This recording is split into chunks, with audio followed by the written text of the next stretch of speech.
Hello, I'm Dr. David Clarke from Sheffield Hallam University. I am the author of the UFO Files and consultant to the National Archives UFO project. In this presentation, I will guide you through the highlights of this, the 5th collection of Ministry of Defence UFO Files.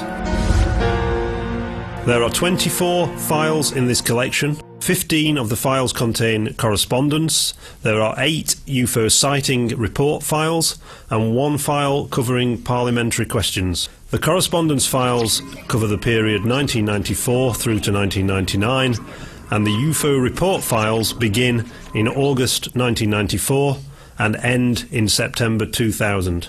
In all, there are more than 6,000 pages of material in this release, covering over 1,000 separate UFO reports made to the Ministry of Defence. It's important to point out that many of these reports are not strictly unidentified flying objects. The vast majority are likely to be IFOs, that is, identified flying objects. One example from these files is a drawing that shows a flying object seen by a woman in Highbury, London, in January 1994. She watched it for some time and produced a sketch that shows a spinning Saturn-shaped UFO with white and red lights. But when she pointed this out to passers-by, they said it was a balloon or airship, not a flying saucer. In fact, this UFO was the Virgin Lightship airship that was operating over London at the time. A flyer for the company said the most striking feature of the airship is that the entire hull can be internally illuminated, providing a most dramatic advertising platform for nighttime use. An Air Ministry study during the 1950s found that 90% of sightings reported to them could be easily explained if inquiries were carried out quickly enough before the scent went cold. Many turned out on investigation to be ordinary things such as balloons, aircraft, fireballs and bright stars and planets. However, by the late 1990s, few of the incidents reported to the Ministry of Defence were investigated to this depth. As these files show, most were simply received and filed away without further investigation. Nevertheless, 1996 was one of the busiest years for UFOs, with 609 reports received by the Ministry of Defence. The popularity of UFOs continued into 1997, when 425 reports were logged. But from that point, the files show a decline in the numbers of sightings reported. There were just 193 in 1998, 228 in 1999, and 210 in the year 2000.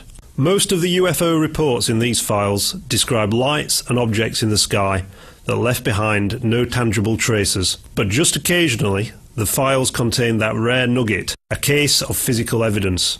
One example is the startling account of a man who developed an unexplained illness after he was hit by a beam of light from a UFO.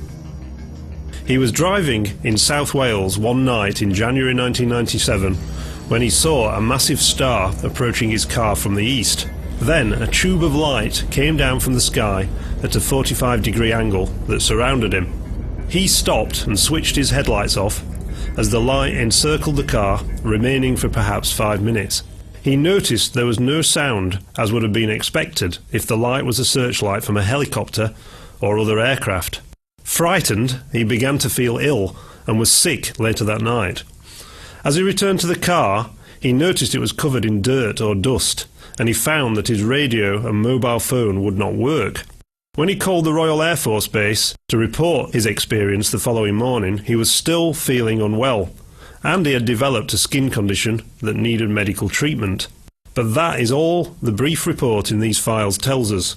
Curiously, a fictional story about a man, played by the actor John Travolta, who is struck by a bright light from the sky, was the key plot device in the film Phenomenon, which was released in the UK during August 1996, just 5 months before this Welsh UFO report. Was this an example of life imitating art, or is there another explanation? Shortly after the Welsh incident, in March 1997, there was a report of a UFO dropping a mysterious white substance on a suburban garden in Birmingham. A man was alerted by barking dogs to the presence of a large blue triangular-shaped object that hovered silently over his garden at 4 a.m. one morning. As he went outside, the UFO suddenly shot off into the sky and disappeared, leaving behind a silky white substance on the treetops. The witness collected some of this substance in a jam jar, but there is nothing in the files to suggest there was any further investigation of this incident by the Ministry of Defence. It is often claimed that UFOs tracked by radar provide hard evidence that some are structured craft visiting Earth from other worlds. But there are many types of natural phenomena that can cause unusual responses on radar screens. The key case in these files is a complex incident that occurred during a flurry of UFO sightings over the coast of East Anglia on the night of the 5th of October 1996. That evening, police in Boston and Skegness on the Lincolnshire coast reported seeing flashing coloured lights over the Wash. They alerted the Coast Guard, who contacted the Royal Air Force. This call led radar operators at RAF Neatishead in Norfolk to link the UFO reports with an unidentified blip they could see above Boston in Lincolnshire. But as this UFO on radar remained motionless for almost 9 hours, that is, until the time that dawn broke, cool observation confirmed it was actually a permanent echo, something that had been seen before.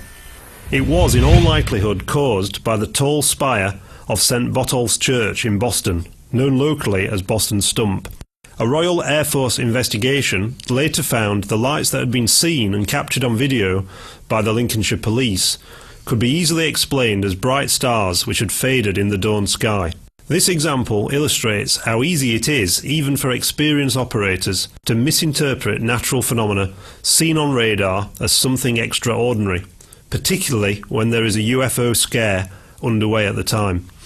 The files contain one intriguing UFO incident that was reported to West Lothian police by a cable layer working for a Scottish electricity company. Late on the night of the 30th of July 1994, he was sitting in his car watching an electrical storm from playing fields at Annandale near Edinburgh when he saw a flying object that appeared to be descending behind trees to the southwest. He followed the object, driving onto a narrow road to obtain a better view. Suddenly it reappeared, swooping low over the bonnet of his car and hovered just 10 to 15 feet from the ground. He feared it was about to crash into the fields, but it suddenly reversed its direction and sped off in a northerly direction.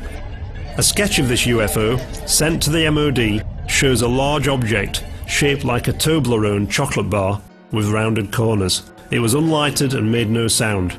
During the incident, the observer claimed his car ignition and a handheld torch failed to work. He eventually called the police on his mobile phone and they arrived at the scene shortly afterwards. Their report said, "Not drunk and appears genuine." All 24 of these files can be downloaded from the National Archives UFO website at nationalarchives.gov.uk/UFOs.